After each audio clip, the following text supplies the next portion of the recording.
Buenos días.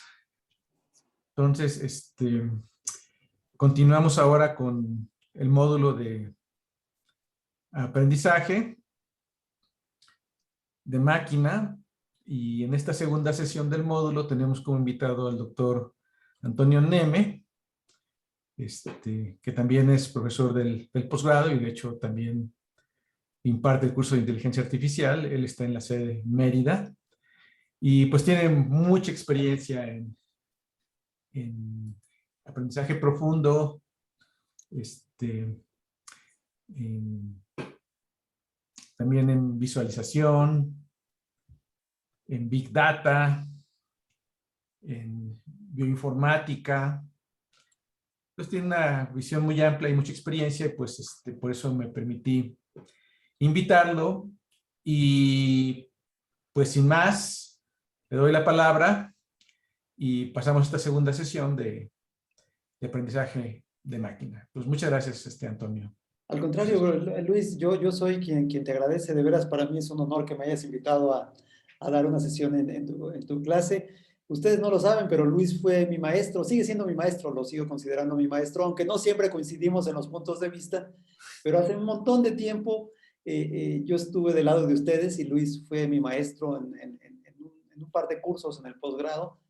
Y le aprendí mucho, sufrí mucho, como seguramente ustedes estarán ahorita aprendiendo y sufriendo, pero yo le agradezco mucho de veras a Luis por esta oportunidad. De veras, para mí es un orgullo un honor el que me hayas invitado, Luis. Espero no desmerecer, ¿sí? Entonces, pues gracias de nuevo y gracias a todos por conectarse. No sé cuál sea la dinámica que siga normalmente. Si tienen preguntas, la que ustedes decidan está bien. A mí me gusta que me pregunten cuando hay la duda, porque si no se arrastra hasta el final, pero si ustedes prefieren hacerlo de otra manera, también es posible, lo que ustedes quieran. Sí, es muy flexible, ¿no? Como sea. Entonces, pregúntenme. Sí, me pueden preguntar en cualquier momento si algo no queda claro, si algo de lo que les dije les causa confusión, me dicen, lo trataré de explicar de otra manera. O si dije una tontería, también me pueden interrumpir para corregirme, por supuesto. ¿Sí? Entonces, déjenme, ahora sí, pongo mi presentación. ¿La pueden ver?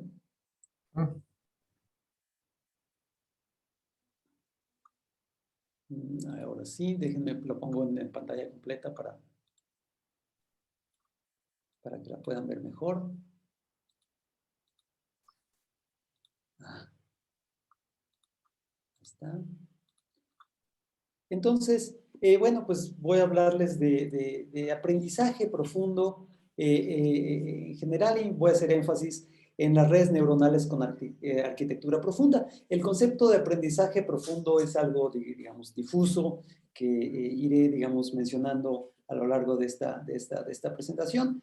Entonces, pues voy a hablar de redes de neuronas. Ya vieron con Gibran muchos conceptos de aprendizaje computacional, de machine learning. Entonces yo me monto en eso para, digamos, obviar muchas definiciones, muchos conceptos, pero siempre que tengo la oportunidad me gusta hablar un poco de la historia que está atrás. Entonces van a ver elementos, van a ver, pues, digamos, algunos aspectos históricos. Y entonces, bueno, la primera diapositiva muestra un esquema muy general del aprendizaje computacional. Yo prefiero decirle aprendizaje computacional al machine learning, pero bueno, es el aprendizaje de máquina.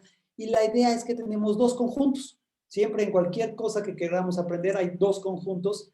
El conjunto digamos, descripciones de lo que sea que queremos analizar, ¿sí? Y el otro conjunto que se muestra aquí del lado derecho es el conjunto si estamos hablando de aprendizaje supervisado, el conjunto de las clases o de las etiquetas que se van a asociar a los elementos que se encuentran en el primer conjunto. Entonces vean que en ese sentido el aprendizaje supervisado pasa por encontrar una función f, una función que lo que nos va a decir es que si toma esta función las descripciones de un vector, nos va a decir a qué clase o qué etiqueta le corresponde a ese vector. Entonces vean aquí, como buena función, como recordarán de la definición de función matemática, es a cada elemento del primer conjunto le corresponde uno y solo uno del segundo conjunto. ¿sí? Entonces, no importa lo que estemos analizando acá, tenemos un conjunto de puntos o vectores que viven en un espacio de atributos. En general, ese espacio es multidimensional, tiene muchas dimensiones, y asociada a cada vector hay una clase, ¿sí? La clase de una imagen que representa pulmón sano, o la clase de una imagen que representa a un pulmón de un paciente con cáncer, lo que sea, cualquier contexto. Este conjunto de acá, ¿sí? Es el segundo conjunto, y entonces la función, en última instancia, a través de ejemplos, a través de experiencia, a través del conocimiento de los expertos, esta función va a tomar como argumento los atributos y me va a decir esa función si lo que estoy, digamos, inspeccionando en ese momento pertenece a alguna de las clases que yo tengo en este conjunto. Entonces, lo que bosquejo aquí es básicamente eso, el concepto de aprendizaje computacional supervisado. Entonces, pasa por tratar de encontrar una función, ¿sí?, que asocia a estos dos conjuntos de la manera que ya les dije. Y en última instancia, esta función debe ser lo suficientemente general como para que un objeto inédito, por ejemplo, este que bosquejo aquí, este que dibujo aquí, este objeto inédito sea caracterizado al igual que todos los demás, y esta función sea lo suficientemente poderosa para decirme a cuál de las clases que tengo aquí pertenece. Sí, eso es en última instancia, digamos, de manera general, la definición operativa de aprendizaje computacional supervisado. ¿Sí? En última instancia, lo que quisiéramos es dotar a la computadora de la capacidad de aprender. Ahorita voy a hablar un poquito más de eso. Esto que están viendo aquí es una imagen que copié de un libro de Pedro Domingos. Pedro Domingos es un investigador de la Universidad de Washington, en Seattle, y tiene un libro muy bonito que se llama The Master Equation, la ecuación maestra. La primera parte de ese libro es muy bonita, la segunda parte es horrible, no se la recomiendo, pero la primera parte es muy, muy bonita. Y dice que, en su perspectiva, y yo la comparto de cierta manera, hay básicamente 5 formas de dotar a la computadora de la capacidad de aprendizaje. ¿Sí? Una de ellas es el enfoque simbólico, lógico-simbólico. Otra es por medio de analogías, ¿sí?, que básicamente tiene que ver con algo que Hofstadter explica mucho en uno de los libros que más adelante hago referencia, ¿sí?, que uno dice es capaz de aprender por analogías, y entre más claras sean las analogías, más rápido es el aprendizaje. Otro enfoque de aprendizaje es probabilístico, básicamente, en particular el bayesiano. Otro enfoque es el de evolutivo, en donde se recrea de alguna manera, digamos, en la computadora, por medio de un algoritmo, lo que ocurre en la historia de la vida, un proceso evolutivo con énfasis en que las estructuras cada vez sean mejores. El otro enfoque, que es en particular en el que me voy a enfocar, es el enfoque conexionista. Básicamente el inspirado en células del sistema nervioso, es decir, en neuronas. Básicamente este enfoque conexionista es un modelo basado en redes neuronales. Y entonces sobre este es en el que voy a hacer énfasis, y en particular con las redes de arquitectura profunda.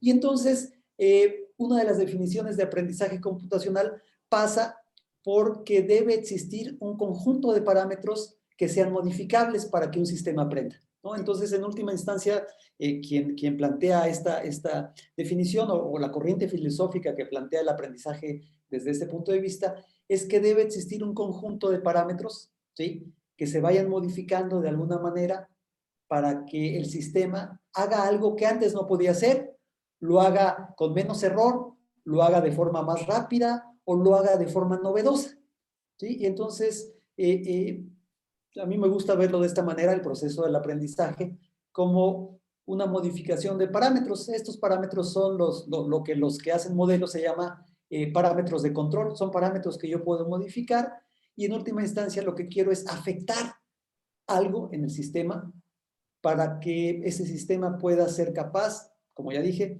de llevar a cabo una tarea que antes no podía, o hacerlo de una manera diferente, o hacerlo con menos error, o mostrarnos en el proceso algo interesante del proceso que estemos analizando. Y entonces, a muchos de ustedes seguro no les tocó una televisión como estas, ¿sí?, en donde básicamente había una serie de controles analógicos que había que modificar para lograr tener una buena imagen en la pantalla. Había que modificar el contraste, el brillo, el volumen, sobre todo la frecuencia. Y entonces estos son símiles de parámetros que yo puedo modificar para, digamos, lograr algo, ¿sí? En este caso, lograr que la imagen se vea.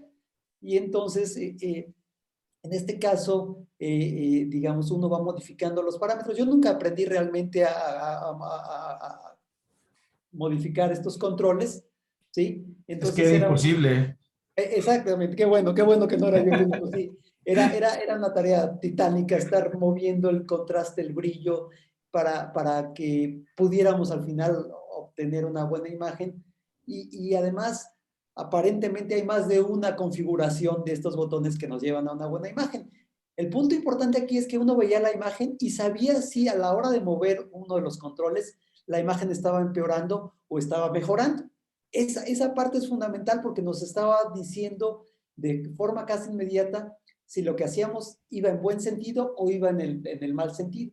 Entonces, con base en eso, uno podía modificar y tomar una decisión y, digamos, hacer una serie de ajustes para lograr el objetivo, que en este caso era muy claro, ver la televisión, ¿no? Y verla sin sin demasiado ruido blanco, ¿sí? Entonces, hacia allá es hacia lo que me dirijo en esto de la modificación de parámetros como característica de sistemas que aprenden. En particular, como ya les dije, pues, lo haré sobre redes de neuronas.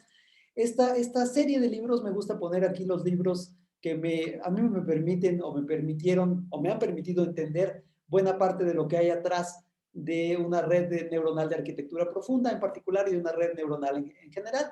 Aquí hay unos libros clásicos que yo conocí ya mucho después. De hecho, este de Dreyfus yo lo conocí en la clase de Luis, ¿sí? Él hizo referencia alguna vez a ese libro y lo leí, pero vean, estos son libros interesantes que tienen que ver con redes de neuronas, algunos de forma explícita, otros de forma implícita.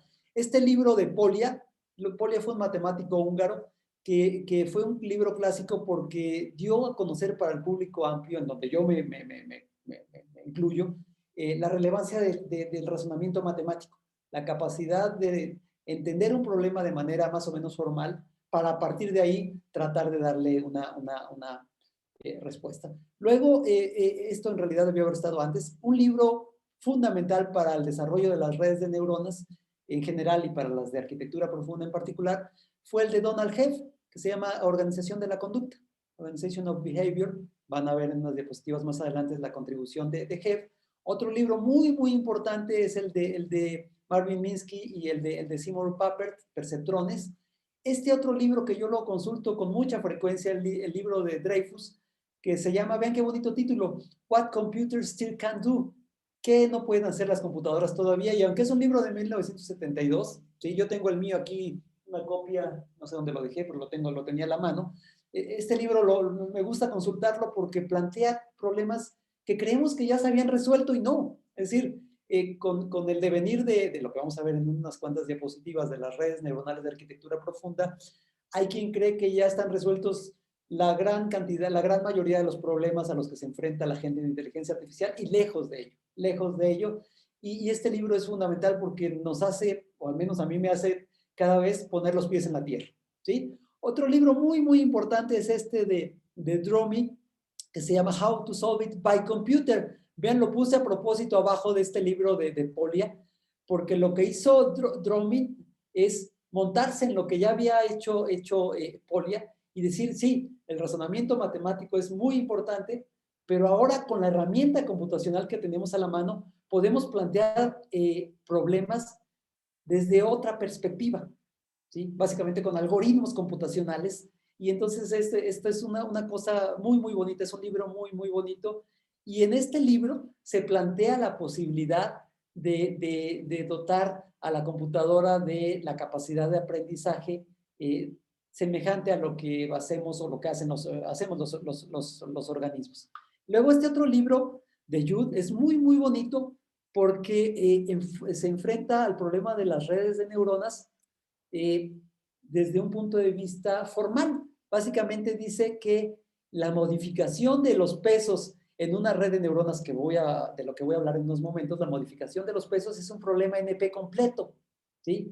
Y entonces eso quiere decir que tenemos trabajo los que nos dedicamos a esto porque hay no solo el problema de dotar a la computadora de ciertas características es importante por sí mismo, pero el hecho de que sepamos que es un problema con ciertas características computacionales lo pone en contexto de los problemas importantes a los que se enfrenta la ciencia de la computación. Los últimos dos libros son menos de computación y más de matemáticas, pero son libros muy, muy importantes. Al menos en estos dos libros yo digamos, hice a la idea, porque bueno, es lo que querían decir Lake y Johnston, de que quizás estábamos utilizando, o quizás se está utilizando la rama de las matemáticas inadecuada para entender los procesos de inteligencia, ¿sí? Por mucho tiempo se ha utilizado y se sigue usando con mucho éxito la lógica matemática. Y luego de ahí pasó al enfoque probabilístico y luego de ahí ha pasado a otros enfoques, digamos, pero estos dos autores, Blake y Johnston sobre todo, dicen que en realidad la parte de las matemáticas que nos va a ser benéfica es el álgebra lineal, que no voy a entrar en esos detalles, pero ellos dicen, sobre todo Johnston, que el álgebra lineal es algo muy importante y en última instancia se plantea cosas como, ¿puede el cerebro, puede un sistema nervioso invertir una matriz? ¿Cómo le hace? Obviamente que puede, porque nosotros podemos, pero él lo hace a un nivel, o lo trata de hacer a un nivel molecular, pero bueno, ya no los aburro con esto y me muevo en el ámbito de las redes de las neuronas. La capacidad de inteligencia de los humanos y de los organismos superiores está, digamos, en el contenido en el cerebro, en todo el sistema nervioso, en particular en el cerebro, pero esto no siempre fue así, ¿no? Por mucho tiempo se creía, Aristóteles decía que el cerebro, la función del cerebro era dispersar el calor, era básicamente el cerebro por las convoluciones y esto decía que era un mecanismo idóneo encontrado por la naturaleza para disipar calor, que en realidad la inteligencia estaba en el corazón y bueno, pues digamos, quitando la visión romántica de eso, pues estaba muy equivocado, ¿verdad? Demócrito fue el primero que identificó lo que dice ahí, ¿no? Lo que dice que básicamente las capacidades de inteligencia estaban en lo que sea que tuviéramos dentro del cráneo. Y luego, aquí está algo que dicen que es Demócrito, que nadie está del todo claro, aquí está Demócrito. Y luego, muchos años después, en un texto de Thiaraud, transcribo esta afirmación que me parece muy bonita, ¿sí? Todo en el universo está hecho de átomos, de esta forma, todo el conocimiento está afectado por interacciones mecánicas entre átomos. Esto, por supuesto, que está llamado a discusión. Yo no sé si sea digamos, el mejor lugar para discutirlo, pero me parece interesante porque si hablamos de aprendizaje computacional y si hablamos de que existen parámetros que se tienen que modificar, pues es importante saber en una red de neuronas cuáles son esos parámetros que se tienen que modificar, ¿sí? Y entonces la historia continúa, ya me voy muy adelante, con Ramón y Cajal. Santiago Ramón y Cajal fue un médico, fisiólogo, que entre otras cosas identificó muchos tipos de células nerviosas, ¿sí? Y utilizando el método desarrollado unos años antes por Camillo Golgi, fue capaz de no solo hacer maravillosas ilustraciones, sino de entrar a un debate interesantísimo, ¿no? Hubo un debate muy, muy importante a principios del siglo XX entre Camillo Golgi, italiano, y Santiago Ramón y Cajal, español, que vivía en Madrid, en donde se enfrentaban dos visiones del sistema nervioso, del cerebro en particular. Camillo Golgi decía que las experiencias y con ello el aprendizaje se daba de manera continua en el tejido celular, que no había distinción entre neuronas, que si bien se podían distinguir una neurona de otra, es como si hubiera un continuo entre las neuronas. Entonces, de esa manera había un sistema que era continuo para, digamos, almacenar el conocimiento, las experiencias, el aprendizaje, y eso es lo que decía Camillo Golgi.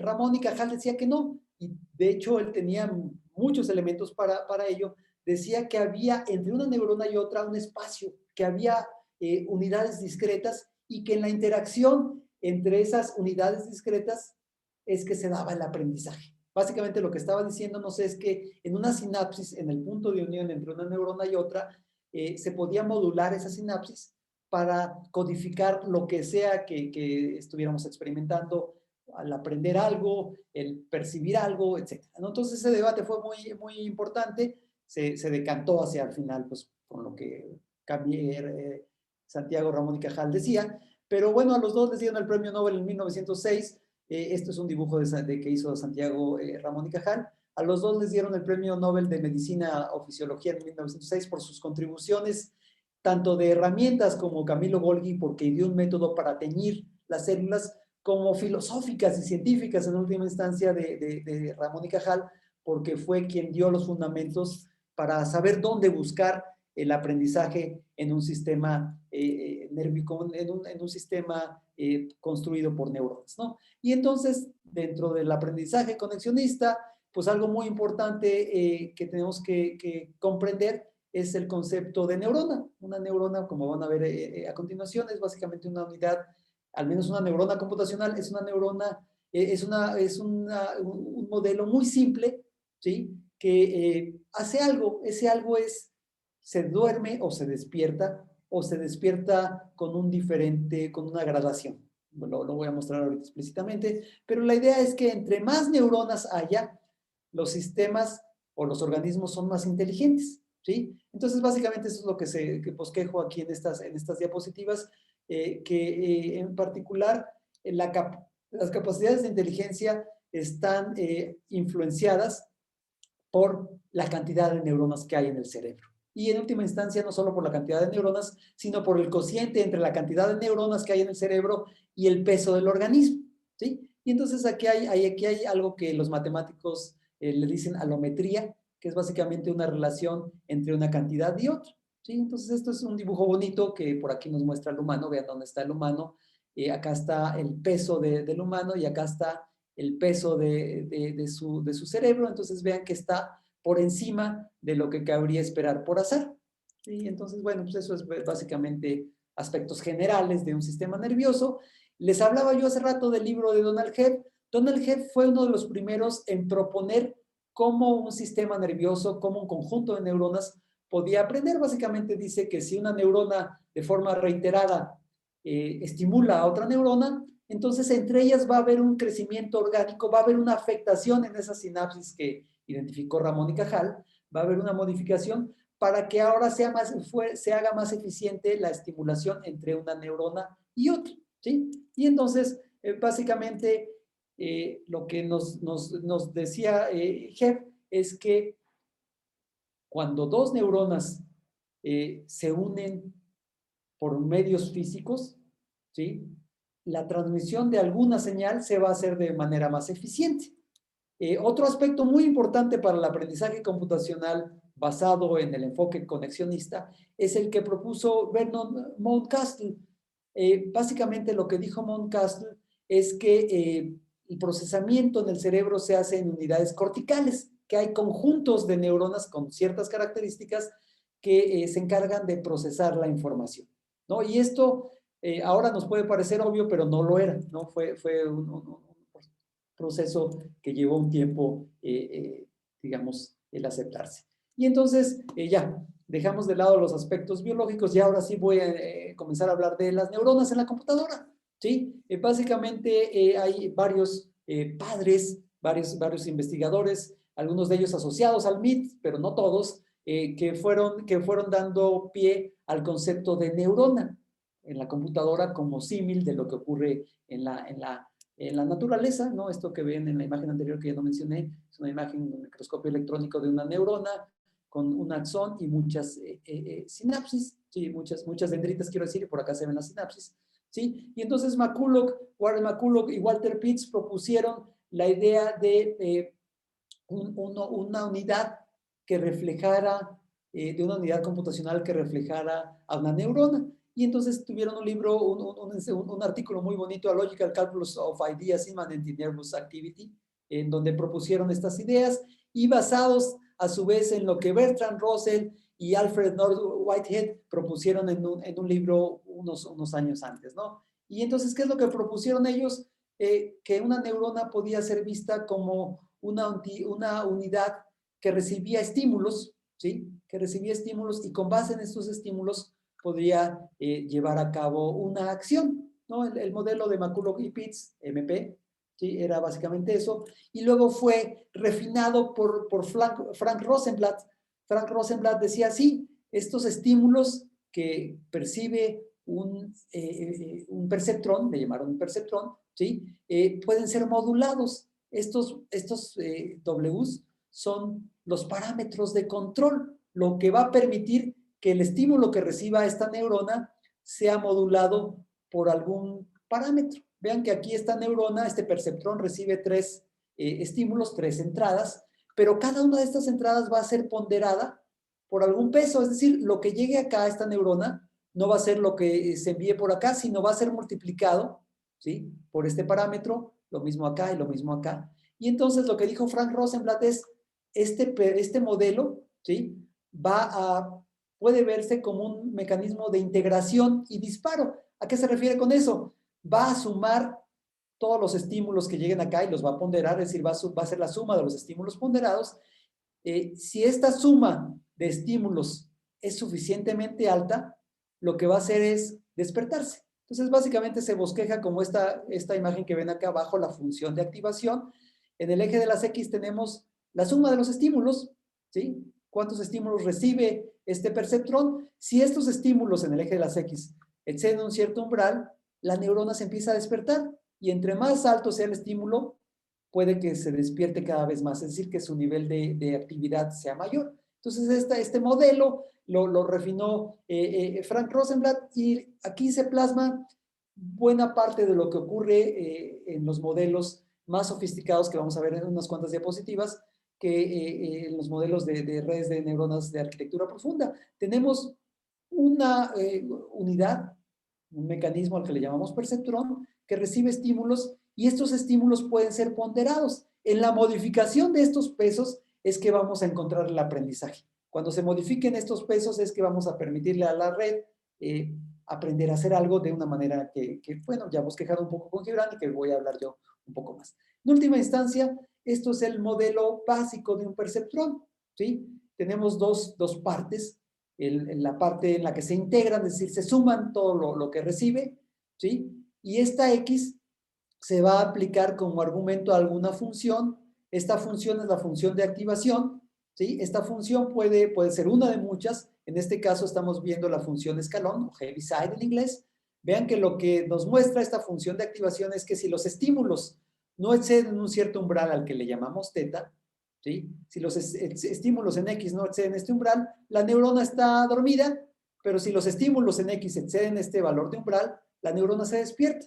Entonces, vean, esta neurona, esta en particular, va a estar en uno de 2 posibles estados. Dormida, en 0, o despierta, en 1. Esta es la función de activación de este perceptrón.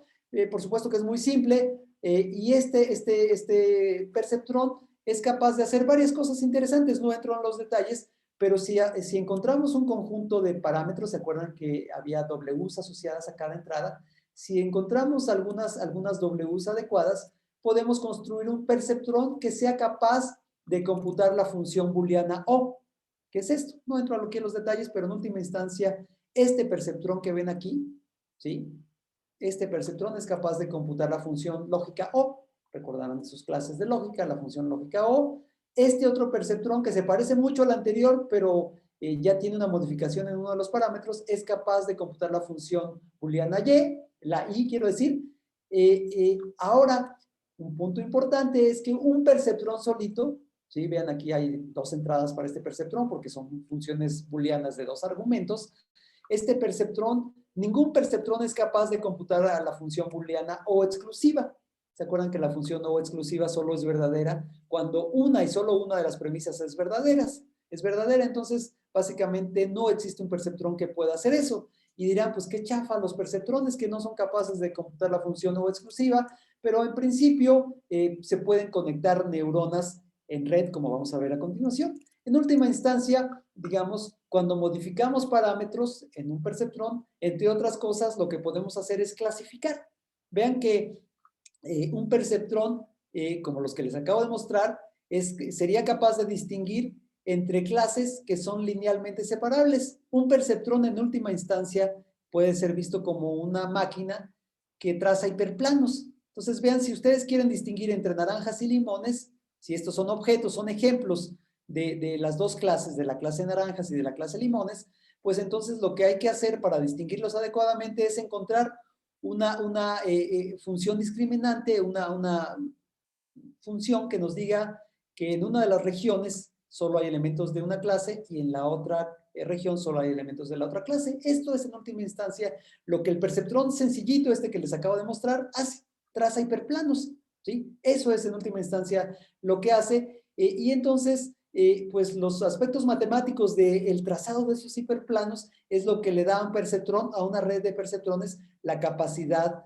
digamos, enfrentarse a ciertos problemas, la capacidad computacional al final de lo que puede o no hacer. No entro en los detalles, no son relevantes, pero no olviden eso, un perceptrón es capaz de generar regiones. Aquí estoy generando regiones diferentes y a cada una de estas regiones diferentes se le va a asociar una clase, así como la de las naranjas o los limones, pues a cada una de estas regiones se le asociaría algo diferente. Pero eso no es relevante ahorita. Lo que es relevante es que cuando a un perceptrón lo conecto con otros perceptrones, voy a ser capaz de formar una red de perceptrones. Lo que tengo aquí ya es un perceptrón multicapa o una red de perceptrones. Vean, ya hay varios perceptrones conectados en capas, ¿sí? Esta de aquí, estas dos neuronas, estos dos perceptrones, se encuentran en la misma capa, ¿sí? Y estos dos perceptrones reciben información del entorno, ¿sí? Vean, la X1 y la X2 denotan entradas al sistema, ¿sí? Que pueden codificar cualquier cosa. Ahorita, un poquito más adelante, vamos a ver algunas cosas. Pero estas dos neuronas están en la misma capa, reciben la información del mismo lado, solo que la ponderan de manera diferente, ¿sí? Vean que este perceptrón pondera esta entrada con un peso 1, es decir, lo multiplica por 1, pues llega tal cual, pero este perceptrón de acá, el que está abajo, pondera esta misma entrada de manera diferente, lo multiplica por -1. Entonces vean que aquí al modificar estos pesos, al modificar estos parámetros, es que cada uno de estos perceptrones puede hacer algo distinto, ¿sí? Entonces vean, aquí indico los pesos con los cuales se ponderan estos estímulos y en última instancia estas neuronas lo que van a hacer es, lo que ya les mostré hace unas cuantas diapositivas, van a sumar todos los estímulos ponderados que llegan y con base en una función de activación se van a despertar o van a permanecer dormidas. Si se despiertan es como si enviaran por este lado un 1, ¿sí? Si no se despiertan es como si enviaran un 0.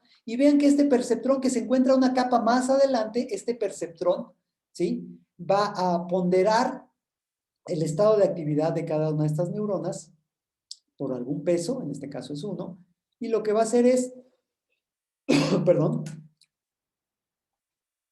lo mismo que los perceptrones en la capa anterior. Va este perceptrón a ponderar las entradas que reciba, los va a sumar, es decir, va a integrar la suma de va a integrar los estímulos ponderados y si esa integración es suficientemente alta se va a despertar.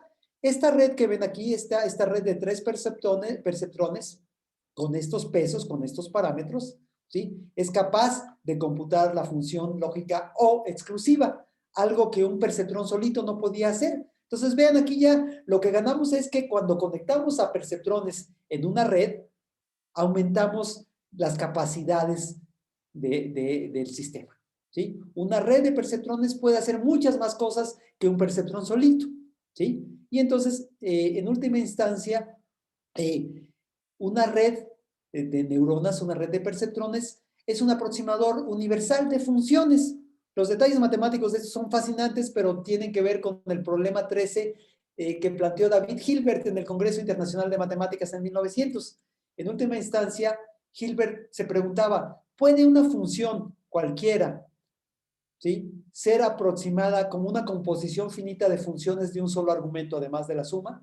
Y la respuesta en positivo la dio Andrei Kolmogorov, un matemático soviético de primer nivel, y el hecho de que sea positiva, que exista, que haya sido positiva la respuesta a este problema que planteó y dejó abierto Hilbert, pues nos da trabajo a los que trabajamos con redes de neuronas, porque una red de neuronas es un aproximador universal de funciones, quiere decir que puedo aproximar cualquier cosa que describa, o sea descrita por una relación funcional, la puedo aproximar con una red de perceptrones, como las que les mostré. Solo que la demostración que dio Kolmogorov fue de existencia no constructiva, entonces, pues bueno, complicó las cosas, ¿sí? Y entonces lo que ven aquí es una red de neuronas con una capa más. Aquí esta red tiene 1, 2, 3 capas, y la idea es que yo quiero modificar los parámetros, ¿se acuerdan los pesos que comunican a estas neuronas con otras? Quiero modificarlas para que aprenda a hacer algo. Por ejemplo, para que aprenda a distinguir entre limones y naranjas, o para que aprenda a distinguir entre una imagen que corresponde a un perro de la imagen que corresponde a un gato, o entre una imagen que corresponde a tejido celular, a tejido sano, de tejido canceroso, etc., ¿no? Y entonces, ¿cómo lo voy a hacer? Yo le voy a presentar ejemplos a la red, vectores de entrenamiento, y asociado a estos vectores de entrenamiento, le voy a decir, mira, este vector de entrenamiento, este objeto, esta instancia, corresponde a la clase tejido sano, ¿sí? Y entonces lo que va a hacer la red es, digamos, funcionar modificando, haciendo activar a cada perceptrón de acuerdo a lo que ya vimos muy brevemente, y entonces la información se va a difundir hacia adelante. Este conjunto de neuronas aquí va a procesar la información proveniente del mundo, luego va a transmitir su estado de actividad a todas las neuronas en la capa siguiente. Cada una de estas neuronas en esta capa tiene un conjunto de parámetros, ¿sí?, que van a ponderar lo que sea que llegue por acá. Esta neurona en la capa de salida tiene que esperar a que trabajen estas dos neuronas, estas dos capas, para poder llevar a cabo, digamos, su trabajo. Básicamente lo que va a hacer es, va a recibir la información de esta neurona, va a recibir la información de esta neurona, ponderada, acuérdense, asociada a cada flechita hay un peso. La modificación de esos pesos es lo que nos representa la esencia del aprendizaje en una red de neuronas. Entonces, cuando yo le presento a esta red, este vector, le voy a decir, mira, la salida de esta neurona debe ser igual, idéntica a la clase, ¿sí? Si la clase enferma, de tejido enfermo, lo denoto con 1, cuando yo te presente la descripción de una tomografía que corresponde a tejido enfermo, tumoroso, entonces me tienes que dar un valor de 0. Y si yo te presento la codificación de una imagen de tejido sano, me tienes que dar un valor de 0.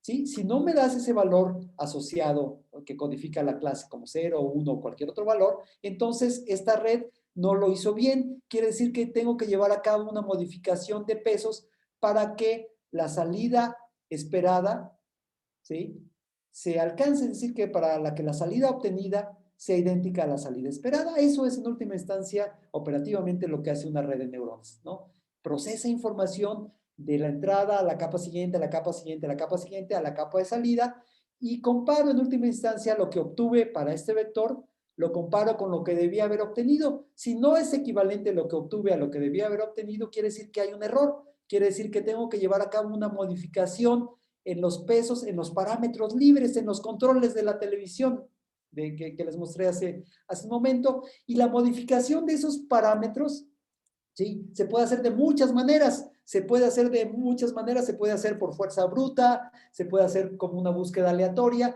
La modificación de esos parámetros de los pesos es lo que, digamos, le permite a una red aprender, a una red de neuronas.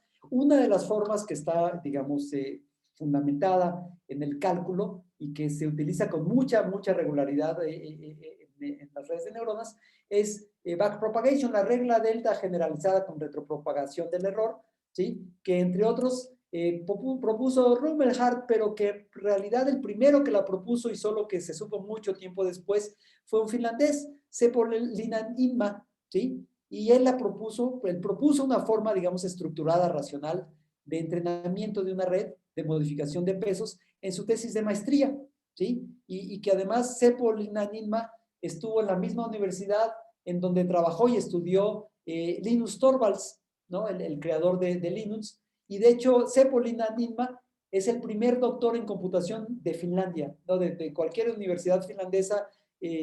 Antes de él no había el grado de doctor en computación. Él lo obtuvo básicamente como una extensión de lo que hizo en la maestría. Lo que hizo en la maestría fue darnos una idea de cómo modificar estos pesos y en última instancia cómo permitirle a una red que aprenda. Acuérdense, para que haya aprendizaje debe haber una modificación de pesos. Estos pesos son las conexiones sinápticas que había identificado Santiago Ramón y Cajal, Y a la hora de modificar esos pesos es que vamos a permitir que una neurona aprenda. No entro en los detalles, pero esto es el bosquejo general del algoritmo de entrenamiento. No entro en los detalles, pero es cálculo, se apoya en cálculo. Y lo que ven aquí son instancias diferentes de una función de activación, ¿sí? En el eje de las X tenemos la suma de todos los estímulos que recibe un perceptrón y en el eje de las Y damos el estado de actividad de ese perceptrón.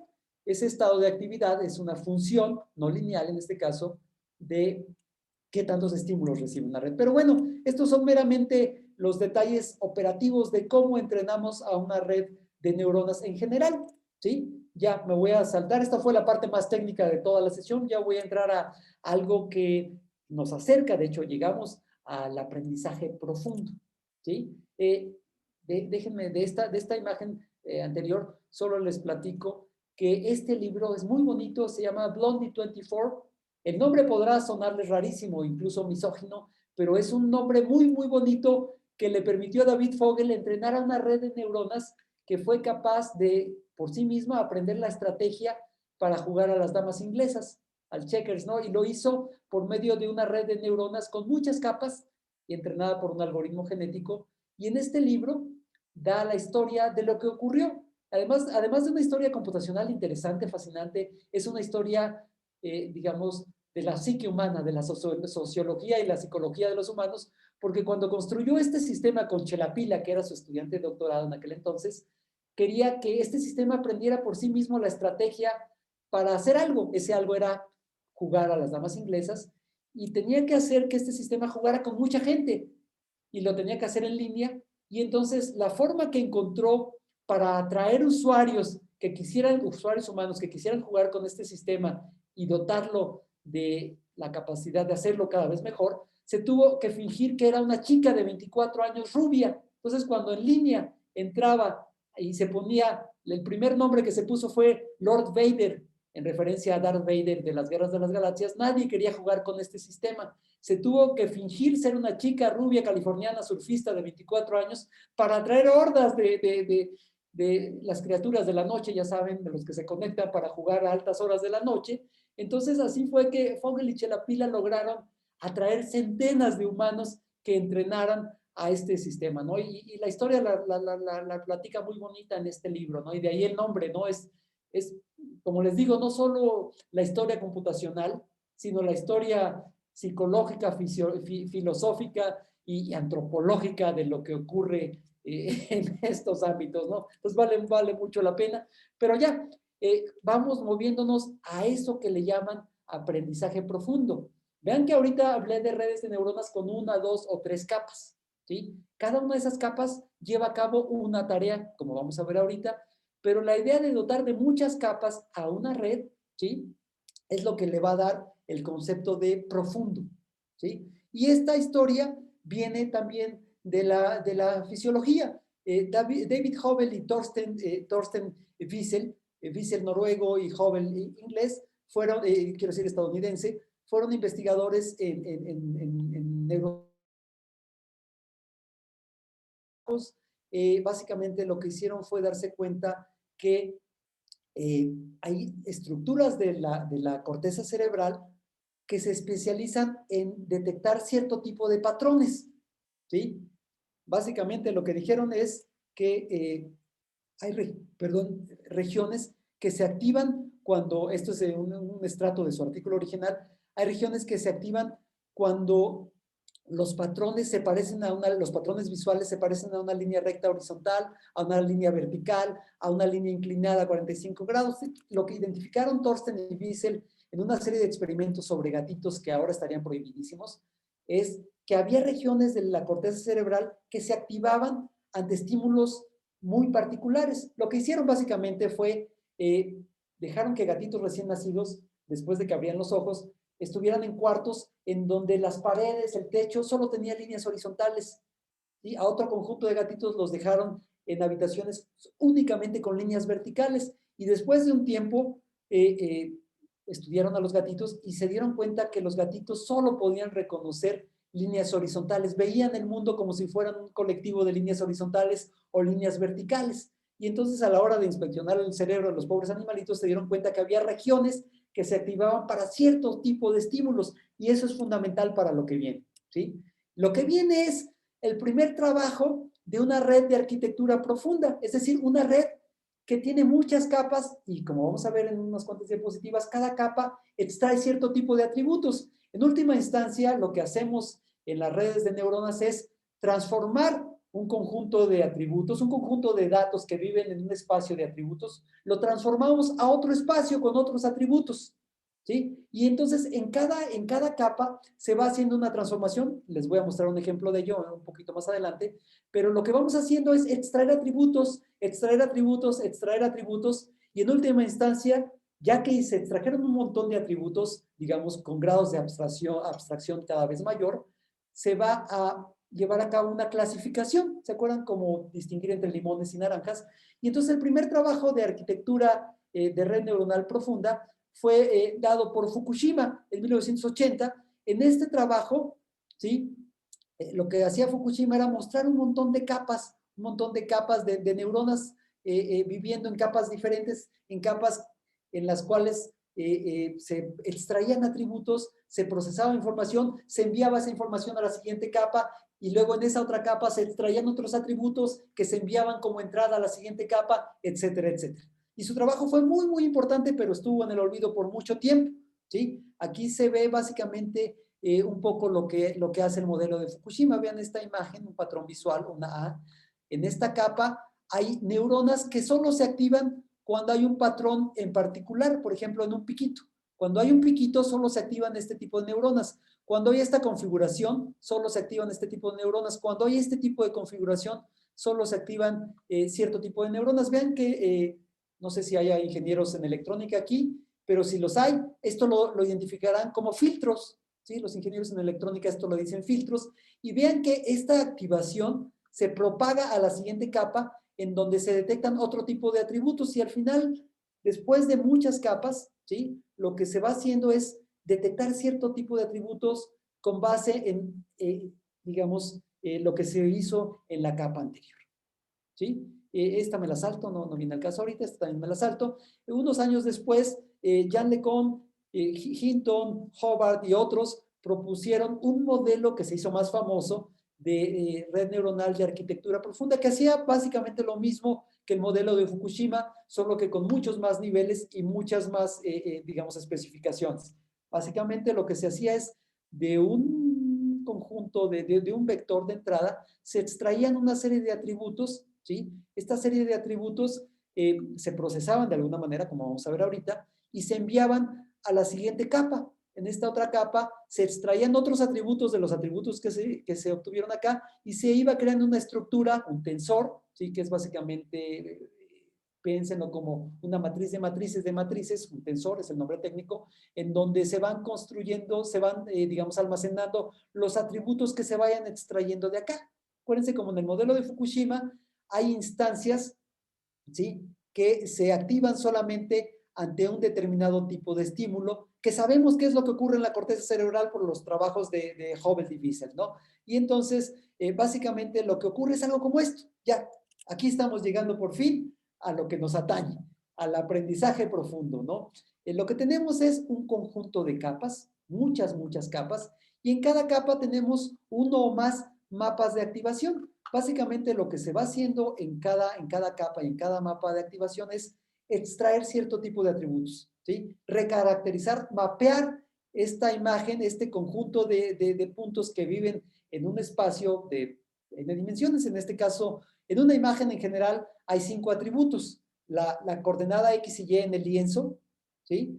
Y luego cada píxel está codificado en 3 canales, en el R, G y B. Entonces, de esa manera, cada píxel en una imagen, si es que estamos hablando de imágenes, por supuesto que hay muchos otros tipos de datos, pero en una imagen en general hay 5 atributos, es decir, cada puntito vive en un espacio de dimensión 5. Otra vez, las coordenadas del lienzo X y Y, el canal R, G y B, ya saben que con combinaciones de rojo, verde y azul se puede formar cualquier color, y etcétera. Entonces, en cada una de estas capas que vamos a detallar en un momento, ¿sí? En cada una de estas capas hay algo que se llama mapas de activación, pero lo importante es que cada mapa de activación extrae cierto tipo de atributos lo procesa de alguna manera y lo envía a la siguiente capa.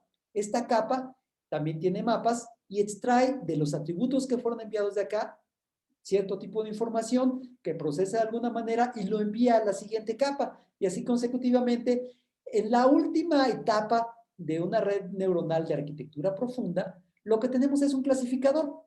Este clasificador nos va a decir si lo que estamos viendo corresponde a una clase o a otra. Por ejemplo, si corresponde a un pino o a un cactus.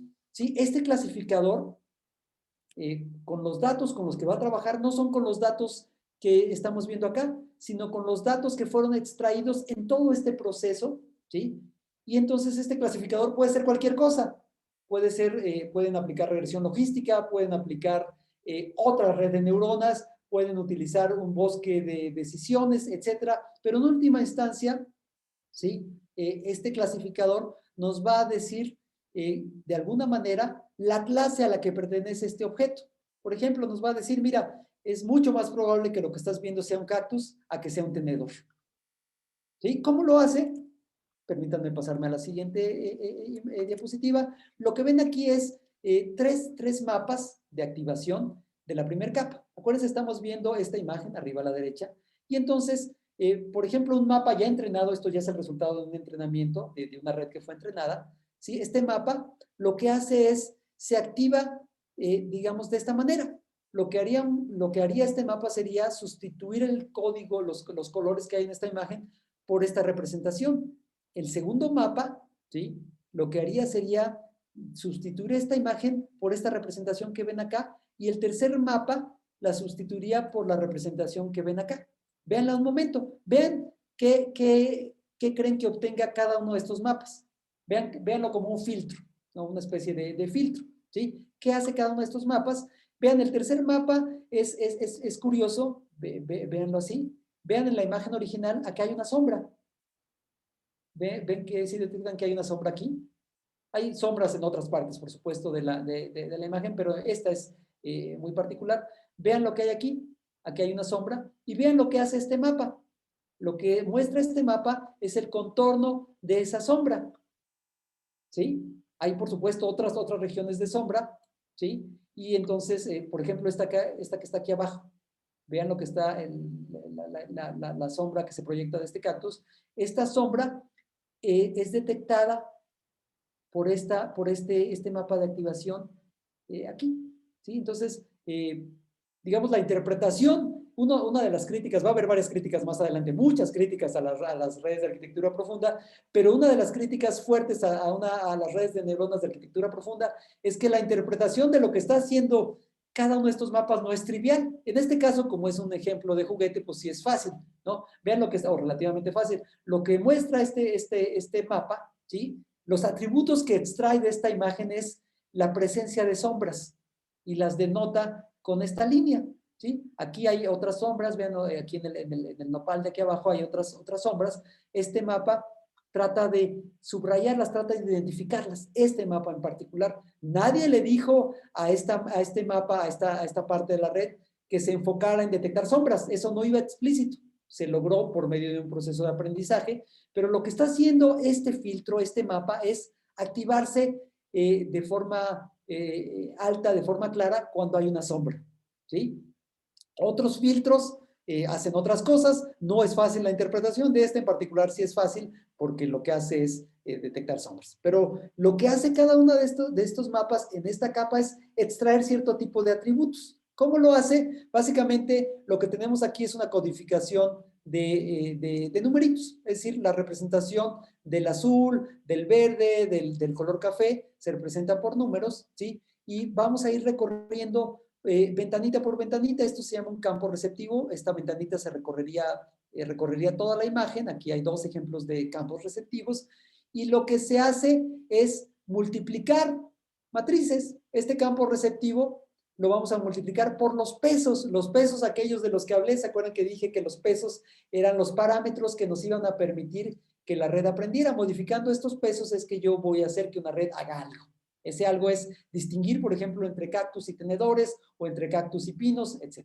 ¿Sí? Y entonces, vean, lo que voy a hacer es una multiplicación de matrices. Multiplico este campo receptivo por la matriz de pesos, ¿sí? y el resultado de esto me va a dar, digamos, una nueva codificación. Cuando yo multiplico otro campo receptivo por esta misma matriz de pesos, pues obtengo otra cosa, y entonces en última instancia lo que hago es multiplicar matrices, y esto es un proceso muy demandante. Por eso las GPUs han sido muy exitosas para que las redes de neuronas de arquitectura profunda tengan el éxito que han tenido en ciertos contextos muy, muy específicos. Entonces, vean, aquí ya les estoy mostrando una red que fue entrenada. ¿Cómo llegamos a estos pesos? Es parte del aprendizaje. Voy a bosquejarlo un poco más adelante. Pero en última instancia, vean otra vez la misma imagen de hace unas diapositivas. Tengo un conjunto de capas, una serie de capas. En cada capa tengo uno o más mapas y cada uno de estos mapas procesa algo diferente. En última instancia, lo que están haciendo aquí en este proceso es mapear de este espacio de dimensión 5 a otro espacio, a otro espacio, a otro espacio, a otro espacio, y en última instancia la clasificación se hace sobre el espacio que se haya construido de manera, digamos, secuencial, ¿sí? Este clasificador lo que va a hacer es tratar de decirnos la clase a la que pertenece el objeto de acuerdo a la nueva posición. Cada uno de estas imágenes, supongo que tiene 1.000.000 de imágenes, cada una de estas imágenes va a vivir en un espacio de dimensión 5, como les decía, pero lo que ocurre en cada una de estas partes es, se lleva ese conjunto de puntos a otro espacio, a otro espacio, a otro espacio, y en el espacio final, probablemente de muchas más dimensiones, es que la clasificación se puede hacer de manera más fácil. Y eso es muy importante para lo que sigue, ¿sí? En última instancia, lo que pueden conceptualizar que está ocurriendo en cada uno de esos mapas es algo como esto, que se parece a lo que Wiesel y Hubble habían detectado, ¿sí? Que había regiones en la corteza cerebral que se activan ante estímulos de naturaleza diferente. Por ejemplo, este mapa se activa cuando se da esta configuración. Este mapa se activa cuando se da esta configuración, este mapa se activa, etc. ¿Sí? Entonces son instancias diferentes, pero en última instancia lo que hay es un proceso de transformación.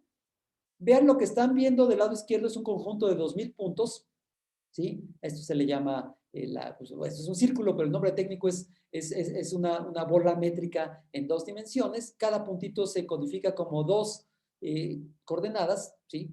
Un círculo unitario sin problema. Lo que están viendo del lado derecho es una recodificación de estos 2.000 puntos, ¿sí? Lo que están viendo es un símil de lo que hace una red de neuronas, ya sea de arquitectura somera o profunda, y lo que están viendo aquí son otra vez los 2.000 puntos, pero en otro espacio, ya no en el espacio de coordenadas X y Y.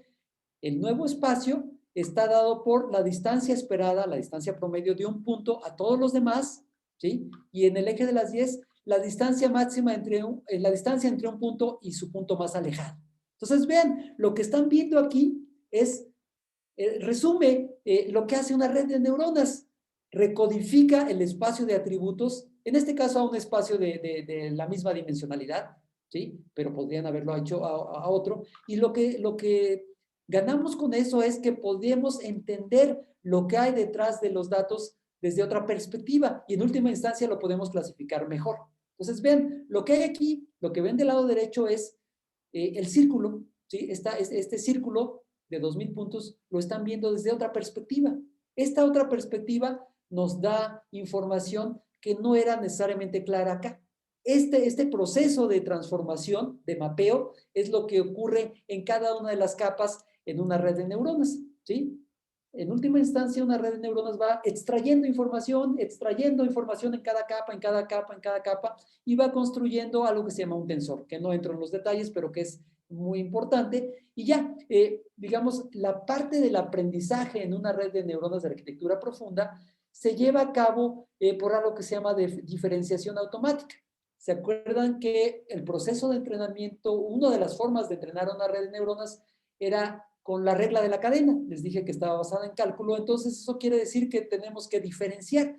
Y el proceso de diferenciación es muy costoso, entonces hay toda una tecnología, digamos, en TensorFlow, en PyTorch, en Keras, en todas estas grandes herramientas que implementan a las redes de neuronas de arquitectura profunda, que nos permiten de forma relativamente simple obtener derivadas. ¿Y por qué queremos obtener derivadas? Porque la forma en que se va a cambiar el peso de una neurona con otra tiene que ver con qué tan responsable es ese peso del error. Es decir, lo que queremos en última instancia es encontrar la derivada parcial del error con respecto a ese peso. Y la derivada parcial, pues recordarán cálculo, no era, bueno, es conceptualmente trivial, pero a la computadora le cuesta mucho trabajo. Entonces hay toda una rama muy, muy bonita y que vale mucho la pena conocer, que se llama diferenciación automática. Y si quieren conocer un poco más de esto, vean este libro que es muy bonito y recién salió hace 2 meses, yo lo compré hace 2 meses, Deep Learning with Python, la segunda edición de este autor que es, entre otros, uno de los creadores de TensorFlow, ¿no? Pero bueno, déjenme esto, me lo salto porque ya me quiero ir a la parte importante de una red neuronal de arquitectura profunda. Lo que van a ver a continuación son resultados satisfactorios, exitosos de una red de arquitectura profunda. Acuérdense, una red de arquitectura profunda es una red que tiene muchas, muchas, muchas capas y cada capa extrae algún atributo. Cada capa extrae algún subconjunto de atributos que en general no sabemos cuáles son porque son resultados del proceso de entrenamiento, ¿sí? Entonces, lo que están viendo aquí son resultados de diferentes concursos que hay, como clasificación de imágenes, localización de ciertos objetos en una imagen o la detección de ciertos objetos, ¿sí? Y lo que están viendo en el eje de las 10 es el error de la mejor herramienta enviada a ese concurso. El concurso que se llama así, ImageNet, que es derivado de un concurso previo que también es muy bonito, que se llama WordNet, y en este WordNet, que se debe a Fei-Fei Li, una computóloga de la Universidad de Stanford, lo que hizo en WordNet es básicamente anotar, es decir, etiquetar, clasificar a un montón de palabras en WordNet y luego en ImageNet. En WordNet lo que se hizo fue, por ejemplo, decir que un capuchino es una instancia de café, café es una instancia de una bebida, bebida es una instancia de comida, comida es una instancia de sustancia, sustancia es una instancia de una entidad física y una entidad física es una instancia de una entidad. Entonces vean que aquí hay una jerarquía, pero una jerarquía, digamos, que tiene sentido, una jerarquía semántica de objetos. Eso es lo que se hizo en WordNet. En ImageNet se hizo algo muy parecido, con millones de imágenes clasificadas, y entonces esta red neuronal, vean otra vez, una red neuronal de arquitectura profunda con muchas capas, en donde en cada capa se hace algo, se extraen atributos. Vean, aquí están algunos de los ejemplos de los filtros, de lo que permite que estas neuronas se activen. Una neurona, por ejemplo, que viva en esta región, solo se va a activar si está presente en la imagen este tipo de estructura, ¿sí? O conjunto de neuronas solo se va a activar si está presente este tipo de estructura, etc. Pero entonces ya déjenme mostrar los resultados. Vean aquí, de lo que se trataba en este concurso era de clasificar imágenes. Estos fueron los casos más fáciles. Entonces vean, cuando le preguntaban a una red de arquitectura profunda como la que les acabo de mostrar en esta imagen, la de Krzyzewski y varios colaboradores, le presentaban una imagen que nunca había visto, un vector inédito, a una imagen ya entrenada, podía decir sin error que esto era una zorra, ¿sí? Que luego esto de aquí era una gallina silvestre, que yo no lo alcanzo a ver, pero bueno, era la correcta, que esto de aquí es una especie de chivo, que aquí hay un pajarito, que aquí hay un perrito, que aquí hay un tigre. Vean, tuvo un porcentaje de aciertos del 100%. Las clases más difíciles para esta red, ¿sí? Fueron estas de acá. ¿Sí? Vean ya están entre paréntesis los porcentajes de acierto, ¿sí? El nivel de detección, vean que aquí ya estuvo mucho más bajo. Vean, esta imagen no la reconoció como restaurante con el 100% de verosimilitud, ¿no? Entonces, así ahí hubo muchos ejemplos. Me paso ahora aquí a esta serie en donde había que localizar dónde estaba la imagen del objeto al que se le hacía referencia, por ejemplo, un perro o un gato, o qué sé yo. Entonces, estos eran ejemplos en los que le fue bien, pero vean qué mal les fue en estos objetos de esta categoría. Vean que este particular ala nunca pudo decirnos dónde había alas aquí, porque el concepto de wing de un avión no es el mismo que el de un ala en un ave, ¿sí? Entonces, bueno, estos fueron ejemplos de donde no les fue muy bien. Aquí esto es donde peor le fue de todo, ¿sí? Estos sistemas se entrenaron con millones de imágenes etiquetadas, es decir, cómo se etiqueta una imagen, alguien puede decir, sin necesidad de indicar dónde en la imagen está, alguien puede decir, aquí hay una red, hay un edificio y hay personas, ¿sí? De esa forma se puede etiquetar, no tienen ni siquiera que decir dónde en la imagen está. Esta imagen se etiqueta diciendo que hay persona, hay perros, hay pasto, hay árboles. Esta imagen se etiqueta diciendo, por ejemplo, que hay nubes, hay cielo y hay un ave. Ni siquiera decir dónde hay, identificarlos puntualmente, pero con eso es que se logra etiquetar. Y entonces estas redes de neuronas fueron capaces de detectar, digamos, adecuadamente lo que hay acá, pero lo que está abajo no lo pudieron hacer. Vean, no pudo hacer la identificación de una barra horizontal en esta imagen. Y es claro para todos nosotros que está ahí esa barra.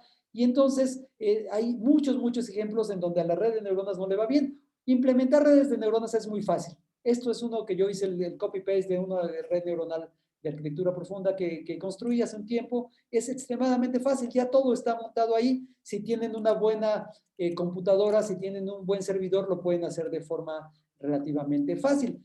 ¿Sí? El punto importante, el éxito de una red de neuronas es que, o uno de los éxitos, es que no necesitamos decirles qué atributos se necesitan extraer para que lleve a cabo el proceso de clasificación, por ejemplo, o el proceso de aproximación si nos enfrentamos a ello. Uno de los éxitos grandes fue reportado en la revista Nature en el 2016, es que una red neuronal de arquitectura profunda fue capaz de aprender sin demasiada supervisión, ¿sí? Y sin extracción de atributos, aprendió a jugar un montón de videojuegos clásicos de Atari. Por ejemplo, aprendió a jugar Pong. ¿Cómo aprendía? Básicamente lo que recibía la computadora como información era la codificación de esta matriz, la imagen de la pantalla, ¿no? En esta pantalla hay un montón de píxeles cafés, un píxel blanco, unos píxeles en verde y otros en naranja. Y la idea es que la computadora tiene que mover hacia arriba o hacia abajo a esta pieza, ¿sí? A la raqueta. Y lo que quiere es maximizar puntos, ¿sí? Entonces, nadie le dijo a la computadora que tenía que anticiparse a la trayectoria que va a seguir esta pelotita, ¿no? La red lo fue aprendiendo por algo que se llama aprendizaje por refuerzo y fue modificando los pesos en toda la serie de neuronas de las capas en su red y lo hizo para muchos juegos, le fue muy bien en muchos de estos juegos y la idea es esta, ¿no? La imagen, la red recibe una imagen y en última instancia va a llevar una de unas cuantas acciones, ¿sí? De acuerdo a lo que perciba, va a ir extrayendo atributos y extrayendo atributos que se parece o se inspira en lo que pasa en la corteza de los mamíferos y en última instancia la red de neuronas lo que va a hacer es mover el control hacia arriba, en esta dirección, en esta, disparar, por ejemplo, esto indica que hay que disparar. Muchos de ustedes seguro nunca habían visto o no han visto un joystick como esto a mí me tocó en mi infancia. La idea es que esta red fue capaz, sin demasiada supervisión, ojo con la palabra sin demasiada, fue capaz de ir extrayendo atributos, hasta tomar una decisión. La decisión la toma con lo que ocurre aquí, en la última descripción. Esto me lo salto, ya vieron un poco de autoencoders con Gibran, esto me lo salto. A lo que quiero llegar, y ya con esto casi voy a acabar, es que a las redes de neuronas de arquitectura profunda les ha ido muy bien en ciertos contextos, en contextos de reconocimiento visual. Les ha ido muy bien en detectar imágenes de cierto tipo. Hay un libro muy bonito que se llama Deep Medicine de Eric Topol. Eric Topol es un investigador, es médico, él es cardiólogo, pero es investigador en ciencias médicas del Instituto Salk en Estados Unidos, en California, ¿sí? Cerca de La Joya. Y este libro de Deep Medicine muestra, y es muy cauto además a la hora de hacerlo, muestra los éxitos que han tenido las redes neuronales de arquitectura profunda en medicina, en biomedicina, en radiología. Los radiólogos se han beneficiado enormemente con las redes neuronales de arquitectura profunda porque, para ponerlo así en palabras de Eric Topol, ¿sí? y de Gary Marcus en otro libro que se llama Rethinking Artificial Intelligence, por mucho tiempo creímos que una de las cosas más difíciles para una computadora era reconocer imágenes. Y resulta, dicen Topol y Gary Marcus, que reconocer imágenes no era difícil, solo era muy repetitivo y requería de mucho poder de cómputo, ¿sí? Y entonces el éxito de las redes neuronales de arquitectura profunda, que ya bosquejé, que es básicamente un conjunto de extractores de características y que cada vez van extrayendo características más sofisticadas y acoplado con un clasificador.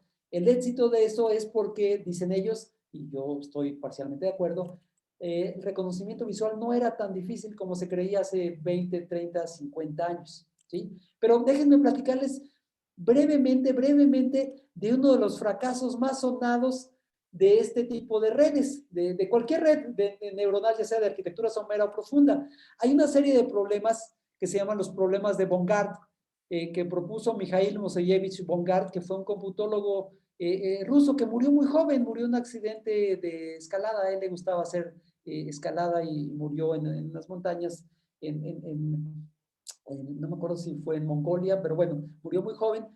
Lo que propuso fue una serie de problemas interesantes, se los platico muy brevemente. Bongard estaba interesado en reconocimiento de patrones, ¿no? En cómo dotar a la computadora de las capacidades para reconocer patrones, no solamente visuales, aunque los patrones que van a ver son visuales. Vean la imagen de la izquierda, ¿sí? De arriba a la izquierda, hay dos conjuntos de imágenes. Vean la de la izquierda, ¿sí? Aquí hay este triángulo, círculo, esto de acá, esto de acá, esto de acá, esto de acá. Y vean la imagen de la derecha, ¿sí? Y ahora, este es el problema, y no me acuerdo si es el problema 1 o el problema 3 de Bongard. La idea es preguntarse cuál es la diferencia entre los objetos de la imagen de la izquierda y los objetos de la derecha. ¿Qué creen que sea diferente entre uno y otro? ¿Qué tienen en común los objetos de la izquierda que no tengan los de la derecha? ¿Y qué tienen en común los objetos de la derecha que no tengan los de la izquierda?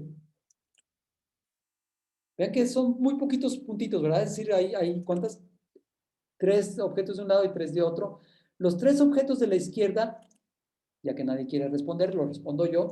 Los objetos de la izquierda tienen en común que son de un tamaño grande, y los objetos de la derecha tienen en común que son de un tamaño mucho menor, aunque entre ellos tienen más o menos el mismo tamaño, son mucho más chicos con respecto a la imagen de la izquierda, ¿sí?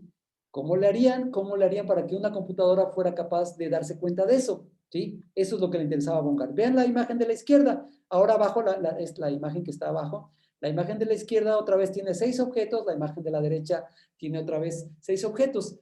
¿Qué tienen en común los objetos de la izquierda? ¿Y qué tienen en común los objetos de la derecha? ¿Y qué los hace diferentes? Bueno, los objetos de la izquierda ¿qué tienen en común? Vean que de pronto aparece información que es ruidosa, ¿no? ¿Por qué algunos objetos están en negrito y por qué otros están en blanco? Eso es parte del proceso interesante. Lo que tienen en común los objetos de la izquierda es que todos estos son conjuntos convexos. Son convexos, es decir, que yo puedo unir cualesquiera dos puntos con una línea y todos los puntos en esa línea van a estar dentro del conjunto, ¿sí? Los objetos de la derecha son cóncavos, es decir, no tienen esta propiedad. Y entonces, ¿cómo le hacen para que la computadora se dé cuenta de eso? Ya, el último, ¿cómo se llama? Problema de Bongard que les presento es este de la izquierda, el que está arriba. Hay otra vez 6 objetos en la imagen de la izquierda, 6 objetos en la imagen de la derecha. ¿Qué tienen en común los objetos de la izquierda? ¿Qué tienen en común los objetos de la derecha? Lo que tienen en común los objetos de la izquierda es que se encuentran en posición horizontal, vertical, quiero decir. Perdón, Luis, ibas a decir algo. Exacto. Eso. Pues Luis lo identificó muy bien. Vean, los objetos de la izquierda están de manera vertical, los objetos de la derecha de manera horizontal. Y vean la cita, déjenme mostrarles la cita del artículo, del libro de 1970 que se llama Pattern Recognition, que escribió Mikhail Bongard. Vean lo que dice la cita esta. The purpose of learning is not so much in finding a classifying rule, que es lo que yo les dije al principio, que había que encontrar una función, ¿sí? El propósito del aprendizaje no es tanto encontrar esa función, pero más bien encontrar un espacio de atributos en los cuales la clasificación sea posible.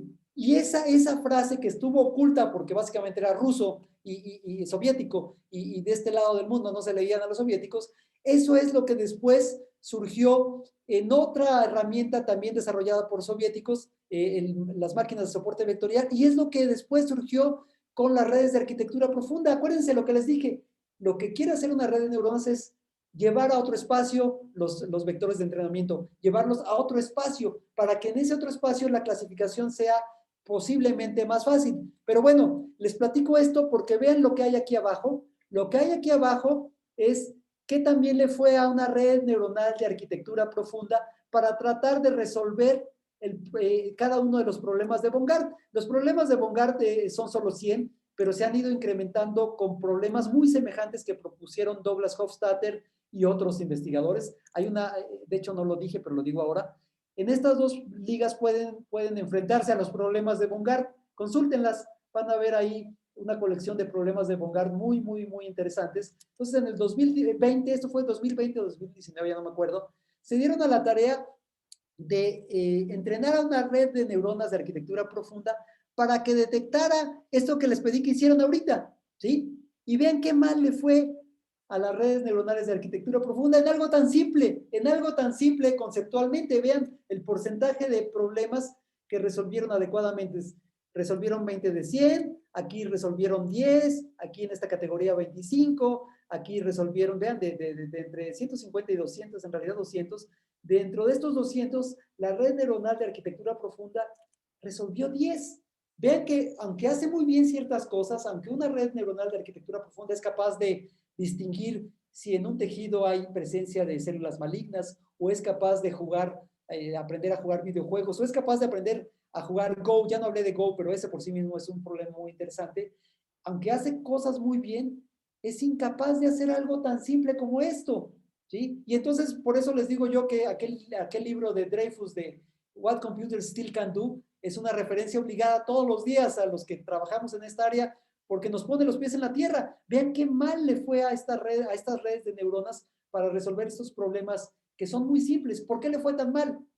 Ya, con eso casi voy a concluir. Le fue muy mal porque para que un sistema aprenda necesitamos parámetros de control, ¿sí? Y entonces en una red de neuronas de arquitectura profunda tenemos centenas, miles, decenas de miles de parámetros de control.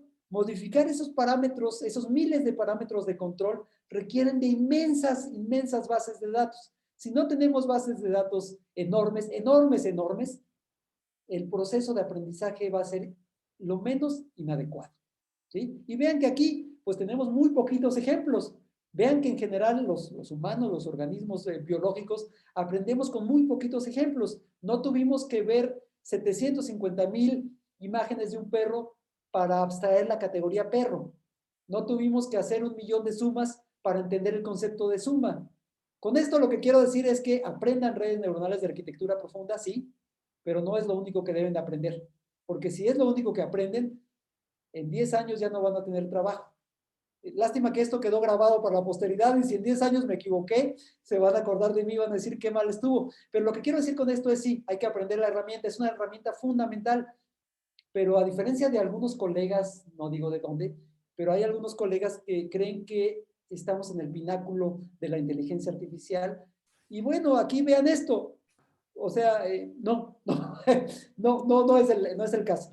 Ya, ya con esto concluyo. Otra vez, lo que hace una red de neuronas, con los cuales los aburrí la última hora, lo que hace una red de neuronas es mapear datos de un espacio a otro espacio con la esperanza de que en ese otro espacio sea más fácil la abstracción, es decir, la clasificación. Eso es lo que hace una red de neuronas en última instancia, con cosas mucho más interesantes. Este es un libro también muy bonito de redes de neuronas, que se lo recomiendo, de redes de neuronas de arquitecturas profundas, de arquitectura profunda.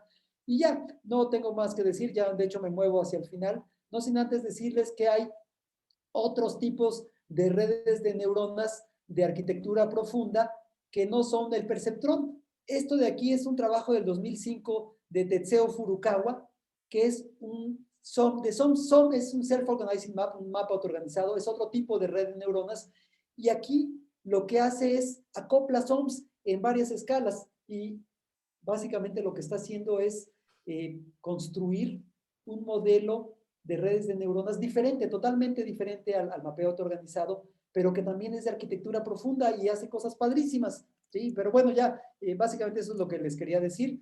Concluyo diciendo que las redes neuronales de arquitectura profunda son un modelo de aprendizaje con muchas capas, en donde en cada capa se extraen ciertos atributos. Estos atributos se procesan de alguna manera y se envían a la siguiente capa, y así consecutivamente. En la última capa, en general, hay un clasificador que va a operar sobre el espacio de atributos que se construyó en todo este proceso. Ya no es el espacio de atributos original, ¿sí? Sino en un espacio diferente, y en ese espacio es donde, en general, creemos y queremos y aspiramos a que la clasificación sea más eficiente, con menores errores, etc. Eso es, en última instancia, desde mi perspectiva, lo que hace una red de neuronas, como les mostré con el ejemplito del círculo y la recodificación. Pero en última instancia, el proceso de aprendizaje computacional está lejos de estar resuelto. Como les mostré con los ejemplos de Bongard, que son conceptualmente muy simples, pero que les cuestan mucho trabajo a las computadoras. Y bueno, ya, perdón que me llevé más tiempo del que había planeado, creí que lo iba a hacer más eficiente, siempre calculo mal. Luis, muchas gracias a todos, muchas gracias. Si tienen preguntas, comentarios, críticas, sugerencias, por supuesto que bienvenido. Pues, muchas gracias, Antonio. Muy interesante, es una perspectiva adicional a la que hemos visto anteriormente. Y pues muchas gracias por la plática. No sé si tengan preguntas por ahí. ¿No? Pues ya sabemos que si no hay preguntas es porque todo se entendió perfectamente bien. Aurel. No alcancé a copiar el nombre del libro de Nielsen. No sé si lo puedan poner otra vez. Claro, claro, por supuesto, por supuesto. Déjame unas diapositivas hacia atrás. Hay otro, en realidad, un libro que también les recomiendo muy, muy ampliamente, es de donde obtuve esta imagen, que es el libro de Melanie Mitchell. El libro se llama Artificial Intelligence, A Guide for Thinking Humans. Así, Inteligencia Artificial, una guía para humanos pensantes.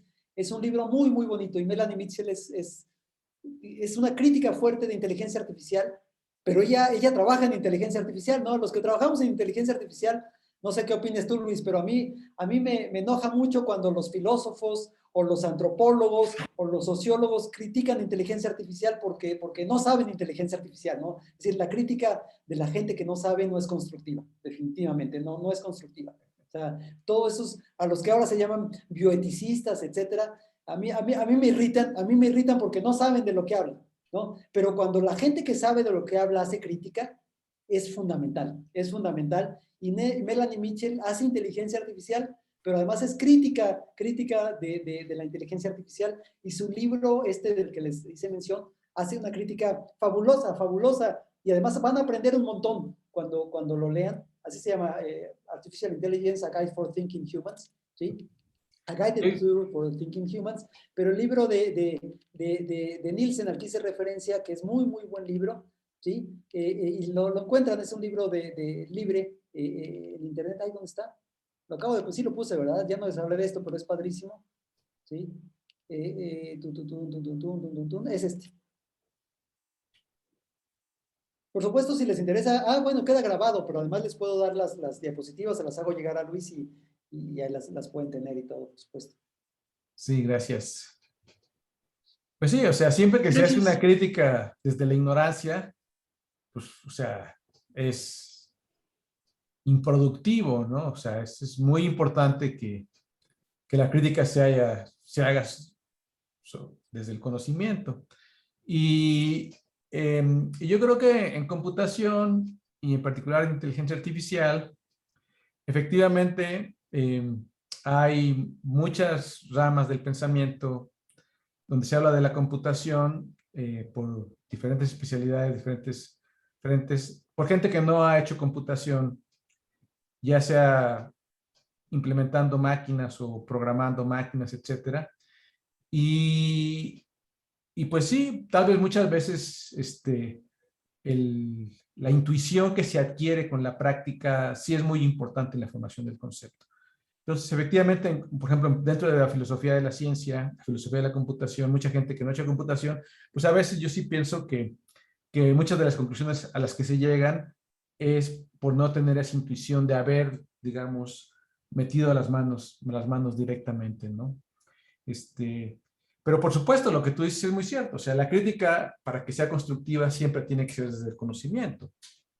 Cuando no hay conocimiento, lo mejor, pues, es simplemente, primero, por un lado, aprender, y mientras uno aprende, pues, o sea, escuchar, realmente tener una disposición de escuchar, y cuando uno realmente no tiene mucho que aportar, pues, pues mejor hay que estudiar y callar, ¿no? Hasta que uno va aprendiendo, ¿no? Eso tienes toda la razón, ¿no? En particular, yo sí siento que mucha de la gente que piensa que las computadoras tienen sentimientos y conciencia, en muchas disciplinas, yo sí siento que ahí falta esa intuición que se adquiere al trabajar directamente con la construcción de hardware o con la construcción de programas de cómputo. Porque para mí, pues que yo he tenido esas experiencias muy puntuales de hace muchos años, pues es muy claro que no tenemos ningún elemento para pensar que una máquina que construimos con nuestras manos va a tener ni sentimientos ni conciencia, por ejemplo, porque no hay nada que le pongamos de donde pueda surgir eso. Y sin embargo, la literatura entre quienes sostienen que las máquinas son conscientes y tienen sentimientos, pues es muy abundante y en algunas ocasiones desde frentes muy serios de filosofía del conocimiento, filosofía de la ciencia. Y ya lo vimos en el artículo de Searle de la máquina del cuarto chino, las razones por las cuales alguien podría creer que las máquinas son conscientes y tienen sentimientos. Y yo creo que tiene mucho que ver, o sea, ese es uno de los argumentos, de alguna manera que sean ahí, que esa intuición hay que tenerla, ¿no? Pero pues completamente de acuerdo contigo, o sea, y hoy en día el problema sí es grande porque pues, inteligencia artificial está en todos lados, todo el mundo opina, y muchas veces opinan con bastante convicción, y sin embargo, desde posiciones de conocimiento muy pobres, y sí se crea mucha confusión. Yo creo que sí hay una gran confusión. Sí, de acuerdísimo. De hecho, hay una ley por ahí psicológica, no sé si tengan tiempo, no me acuerdo cómo se llama, que dicen que se han hecho experimentos de qué tanto está seguro de la gente de lo que dice con respecto al conocimiento que puede mostrarse actualmente que tiene. Y lo que sucede es que es una prueba muy extraña, porque la gente que sabe muy poquito es muy, muy segura de lo que dice, y mientras la gente va aprendiendo más, se va haciendo menos segura de lo que dice y viene como una declinación. Y solamente ya cuando la gente realmente sabe mucho objetivamente, empieza a ganar confianza en lo que dice. Pero es una curva muy chistosa porque empieza que mientras menos conocimiento se tiene factualmente de la materia, más es la confianza en decirlo de la gente. Si quieren lo checo, es una ley psicológica por ahí, muy Mira, Luis, simpática. Juan Antonio nos puso en el chat el nombre de la regla de Dunning-Kruger, Ok, al parecer. creo que sí. Muy bien. Pues sí, es muy interesante. Sí, Entonces, sí. la máxima socrática sigue estando presente con nosotros. Bueno, si no hay más preguntas, entonces concluiríamos. Te agradecemos muchísimo, Antonio. Al contrario, yo te agradezco, Luis. Les Ha sido agradezco a una todos. perspectiva muy interesante y muy enriquecedora desde varios puntos de vista. Y pues es complementaria a las diferentes visiones que hemos venido viendo en el curso. Y el próximo jueves vamos a tener una plática con Rafael Morales, donde vamos a hablar ahí de autocodificadores de manera más extensa y también de la memoria asociativa que yo he venido desarrollando con algunos colegas. Y finalmente, la semana que entra vamos a abordar el tema del aprendizaje por refuerzo. Iván Mesa nos va a dar el tema. Y creo que con eso se completa más o menos el abanico de las técnicas de aprendizaje de máquina hoy en día que se identifican con inteligencia artificial. y de hecho, pues muchos de los avances que ustedes han visto en ciencias, de los artículos publicados en Science y Nature, en los pasados 2 años, de grandes avances pues en biología molecular, en materiales, en astronomía, que usan inteligencia artificial, pues en el fondo siempre hay un componente de aprendizaje profundo combinado con aprendizaje por refuerzo, ¿verdad? Es la combinación que ha dado lugar a muchos avances. Y por lo que decía Antonio, porque pues, realmente es un clasificador, es un resolvedor de problemas, un aproximador de funciones universal para problemas que no tienen soluciones analíticas, pero que se pueden encontrar aproximaciones suficientemente buenas si se cuenta con datos, suficientes datos. Bueno. Ok, pues entonces con esto terminamos.